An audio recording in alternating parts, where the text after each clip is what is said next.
Salut les amis, j'espère que vous m'entendez bien. Ça faisait maintenant plusieurs semaines que j'avais pas fait de vidéo sur la méditation. Bon là j'en profite parce que je suis à la gare d'Avignon. C'est pour ça que j'ai les lunettes de soleil, parce qu'à Avignon il fait souvent beau, enfin pas toujours mais souvent quoi. Donc c'est pour ça que j'ai mis les lunettes de soleil.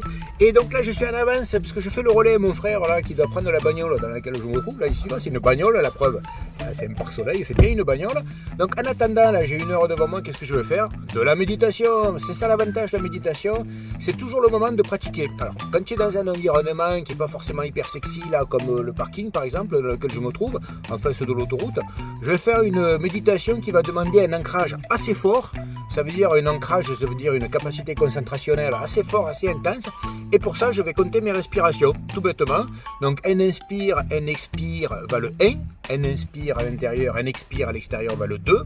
Vous voyez ce que je veux dire? Donc, alors, l'idée, parce que j'en parlais avec ma mère l'autre jour, elle me dit putain, mais enfin, pas dit putain, parce que ma mère elle dit pas ce mot-là, mais je veux dire, elle me dit putain, enfin, donc pas putain, mais dit ah ouais, quand même, ça veut dire qu'il faut, tu respires comme ça, et tu comptes. Alors, ma mère elle a pas accent du midi, faut pas croire quoi, parce que voilà, que tu comprennes bien quoi. Donc je dis non, et non, la respiration elle est naturelle, tu fais pas d'effort particulier, tu te contentes juste de la compter.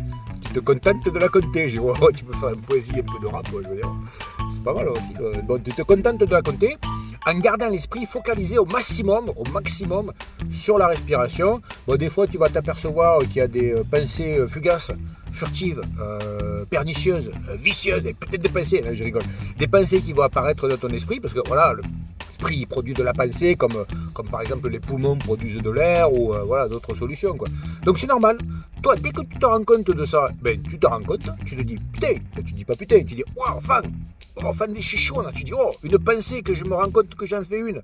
Donc, bêtement, et maintenant, après que tu as remarqué juste que tu faisais la pensée, eh bien, tu reprends ta concentration sur la respiration. C'est ça la méditation. C'est pas plus con la méditation, c'est pas juste pour se rendre heureux, malheureux ou quoi. C'est juste essayer de prendre conscience le plus possible, le mieux possible de ce qui se déroule, en l'occurrence là, dans ta respiration. Après, il y a d'autres objets de la méditation, ça on peut y revenir plus tard. Voilà, elle est chargée cette vidéo, plus de 2 minutes 24, j'ai pas trop l'habitude, je suis crevé d'avoir fait cette vidéo. Donc à très bientôt les amis, donc n'hésitez pas, dès que vous le pouvez, dès que vous le voulez, faites une petite méditation sur la respiration. C'est ce qu'il y a de plus facile pour commencer. Bis les amis, à très bientôt. La méditation, c'est la tranquillité de soi, donc la tranquillité du monde, et on en a besoin en ce moment comme on en a toujours eu besoin, il ne faut pas se leurrer.